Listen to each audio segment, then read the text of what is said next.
Something I forgot to do. Can y'all go ahead and mark this, Ryan? I like to mark it. Okay. You ready? That's all you then. Nice. Perfect. That was an excellent mark. It was. I've been practicing. Was it real? Yeah. Timer didn't start. Well, we're not ready to go yet.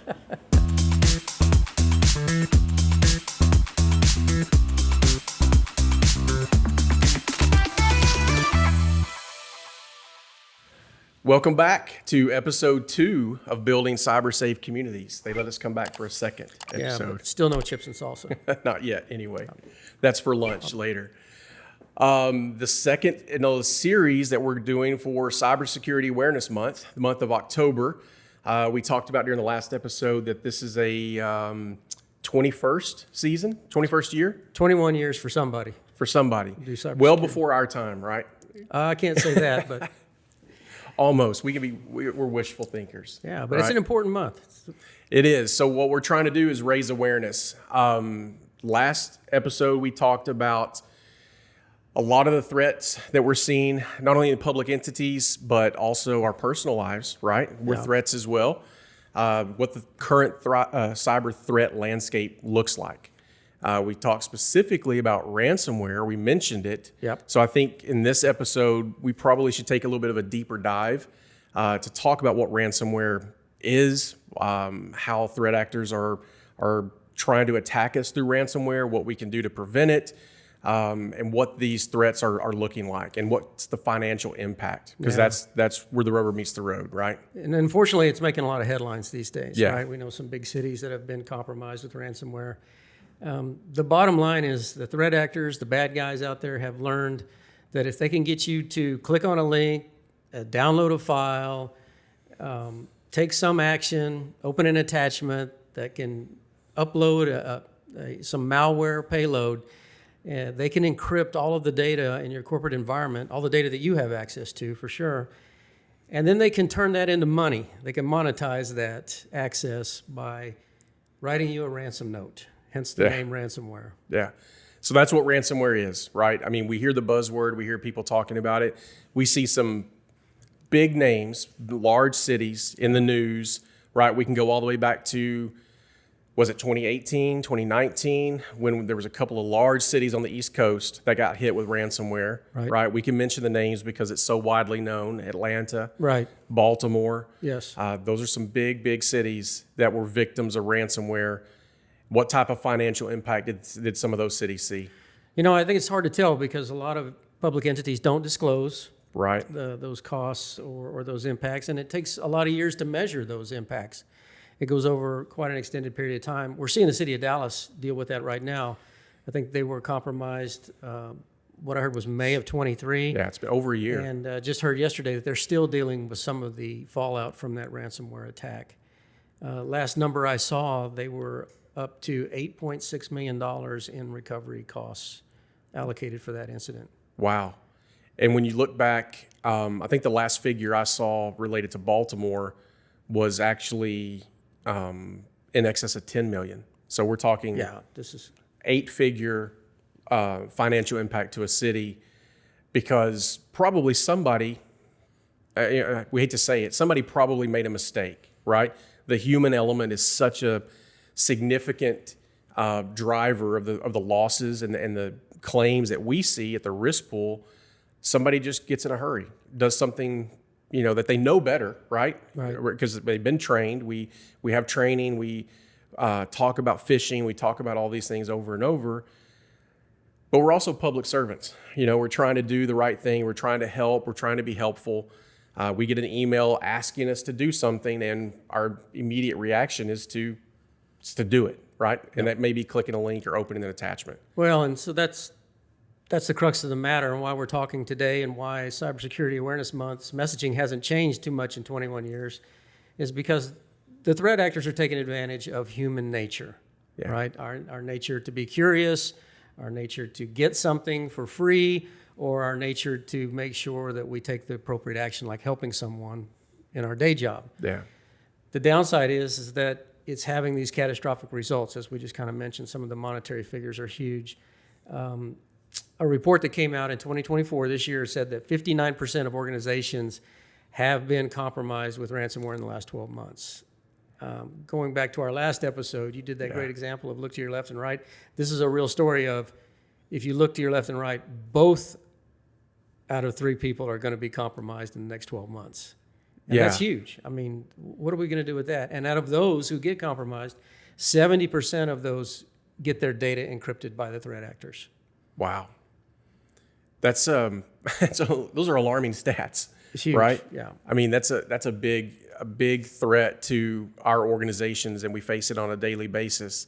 You know, we were talking about with the group that we work with, you know, from a cyber insurance perspective, and they were saying that the average ransom payment that's made is somewhere between $200,000 and $500,000 at this point, and roughly 40 to 45% of victims that fall victim to a cyber attack or ransomware end up paying that ransom. Right. So why are they paying that ransom? What's going on? I know it's a business decision, but what's driving that? Well, I think the first comment I would make about what you just said is that that's the negotiated settlement, right? Right. Some of these ransomware demands start out in the millions.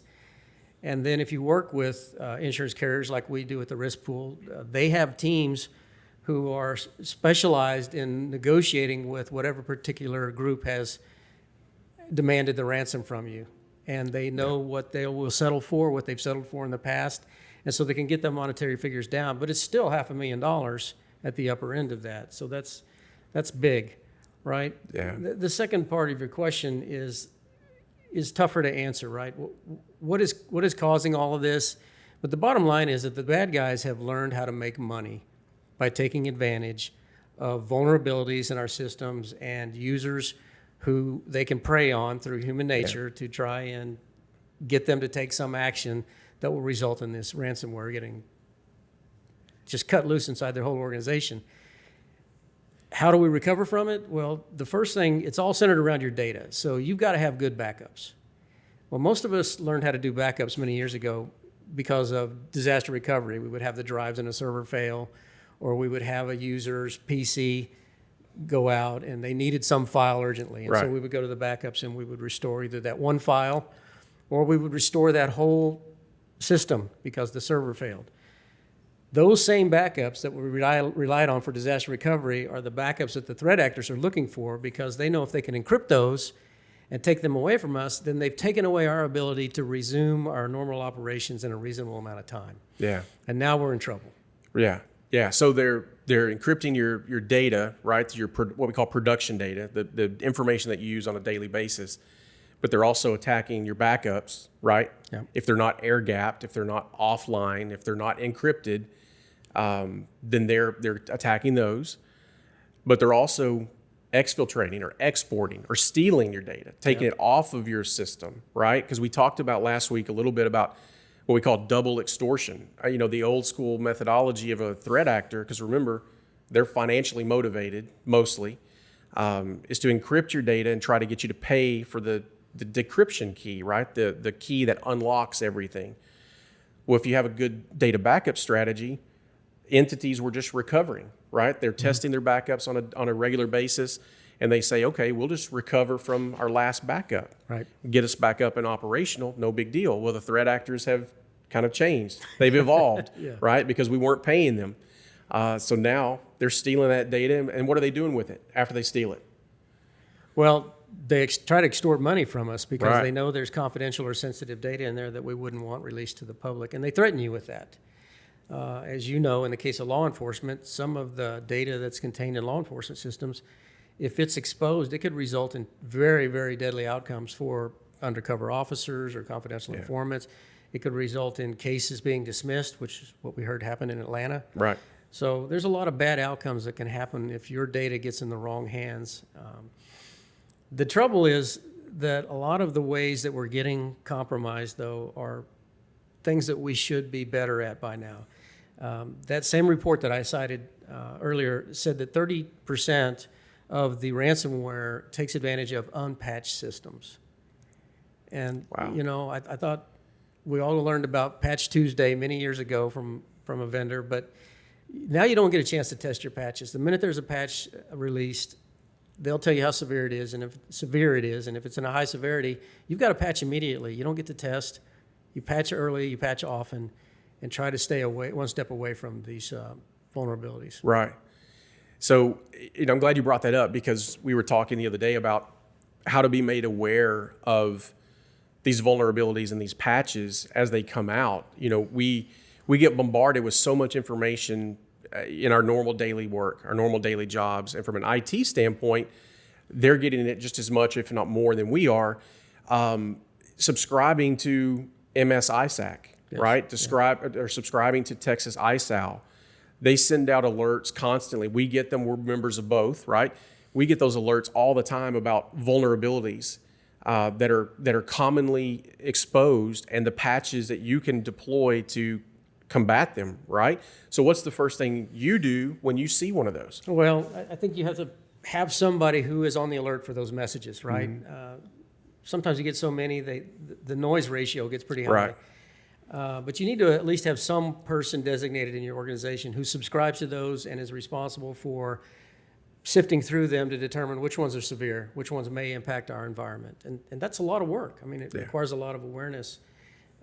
Usually I look and I see what's the severity level, and if it's high, then I scroll down to see, okay, what is this about? And then I see, does it apply to us? And if it does, what is the recommended action? Right. And that's the necessary, I think, process and procedure that you need to put in place in your organization. Because otherwise, you're not going to be aware of the vulnerabilities that you're exposed to right now. Yeah. So when you say, how does it apply to us? You're looking at, is this a system that we use? Is this a piece of hardware that we use? Is this a piece of software that we have in our environment right now? Right. And if it is, then, and especially if it's a high priority item, those are things we need to move to the top of the list, yes, right? And address quickly if possible. And those messages have gotten good at doing exactly that. They'll tell you these are the software packages or the levels of software that are vulnerable to this exploit. And then they'll give you the recommended action. And that last part is the key part that we don't see people taking advantage of enough. And they're not patching quick enough. They're not patching thoroughly enough. Mm-hmm. And patching is a pain, right? It has been for decades. Sometimes it requires a reboot. Now you got to log back in. Sometimes it happens right when you need the computer the most. Yeah. So you click, I'll patch later. Luckily, we're starting to see now that we're taking that flexibility away from the user, and we're saying, okay, you've deferred this too long. You have to patch. Force it. Yes, force the patch. Yeah.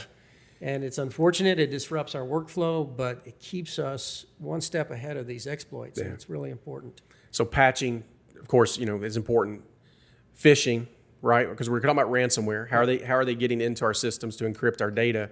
Phishing's still the number one threat vector. It right? is for ransomware via email. Yeah, right? via So email. It's an attachment, or it's a link, or it compels you to go to some website to take some urgent action, right? And that's how these threat actors get us. And I think we need to pause there and talk a little bit about the emails. Used to be you could tell these threat emails really easily because the grammar and the language was just atrocious, right? Or not to trust that there's a prince in another country who's just inherited 21 million. Wants to give you $1 million at least, right? If you'd help him out, yeah. But with AI, these people who are not English speakers are able to create very real sounding emails that the content is no longer as easy a way to detect whether this is a fraudulent email. And so you really got to be willing to pick up the phone and call somebody or text them if they're in your organization and say, hey, did you send me this link just now? Is this an attachment that you wanted me to have? To just give you that added insurance that maybe this is legitimate versus not. Yeah. It's funny you say that because, in my line of work, your line of work, we communicate with members at cities and public entities all across Texas. And we're constantly sending information via email because it's the easiest way to communicate. So if I send a link to even our website for our cyber training, for instance, shameless plug, or an attachment that has some information that I want to share, you'll be shocked at how many people will pick up the phone and call me and say, Ryan, did you just send me this? I just want to make sure before I click it.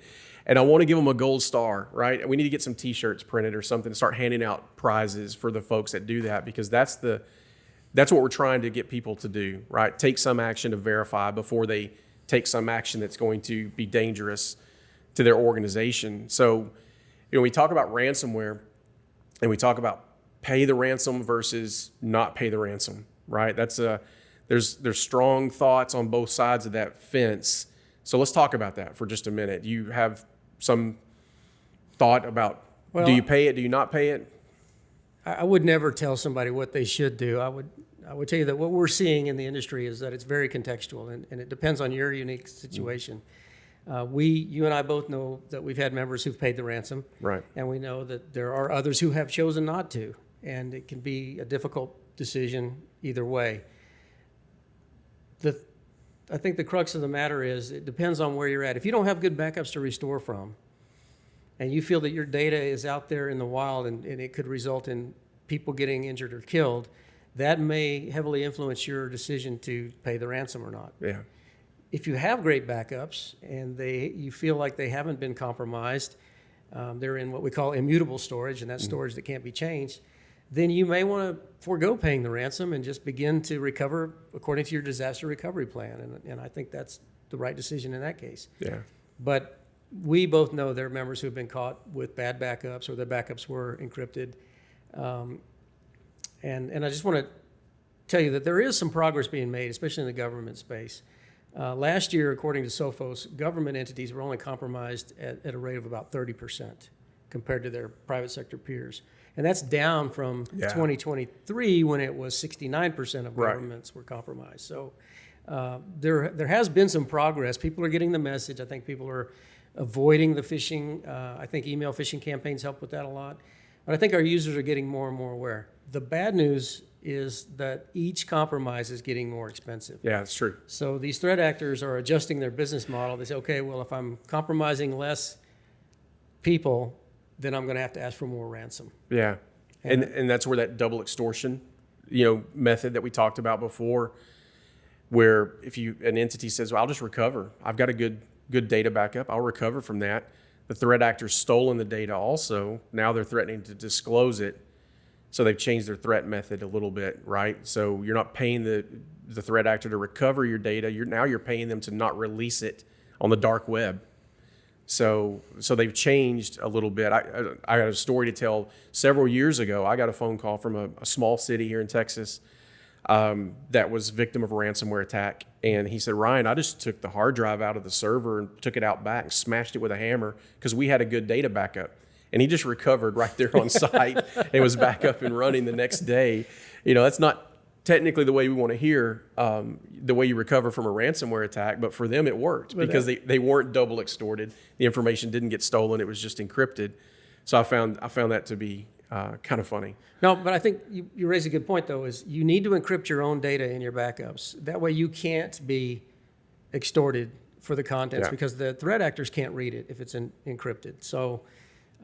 It's a lot of overhead, and not every one of our members has the sophisticated equipment needed to do that, but they should consider putting that on their roadmap as they continue to develop their cyber hygiene and improve their systems, because ransomware wouldn't exist if it wasn't successful.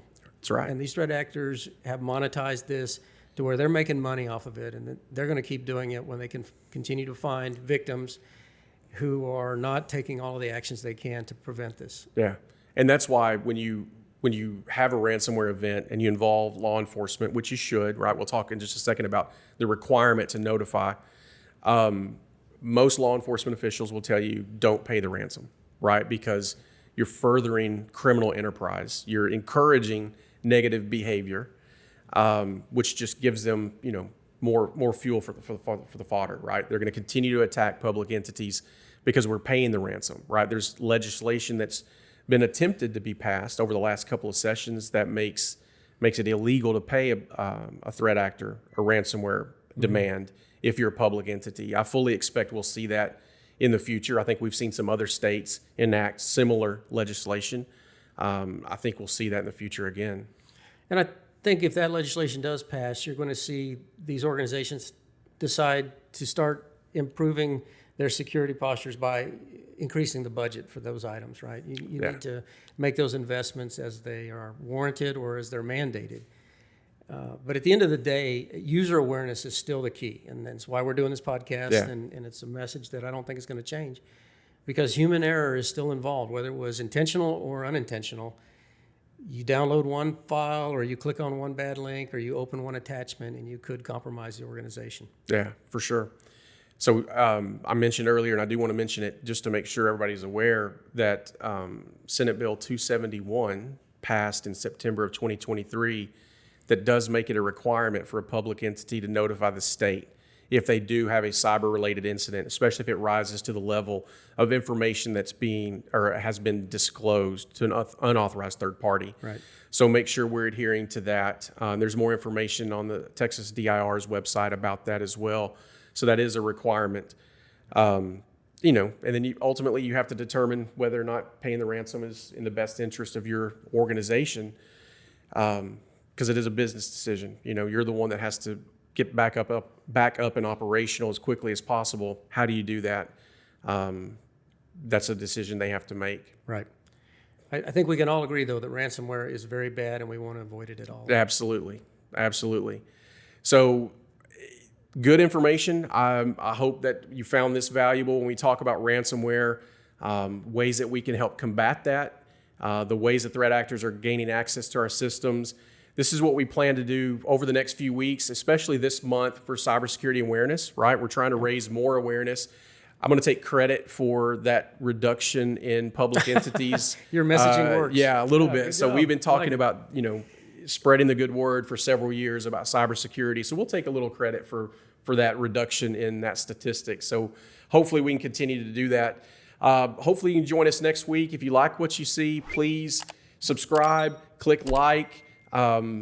So my family's not the only one that's subscribing to this podcast. We need more, right? So we can come back for episode 3, hopefully. At episode 3, we'll talk about probably phishing. Phishing, right? Yeah, let's talk about phishing because that one is... It's a big attack vector. It touches everything, Yeah. Emails. So we want to make sure we really take a deep dive into phishing. But thanks again for sharing your information. Thanks for joining us, and we hope to see you next week. Thank you.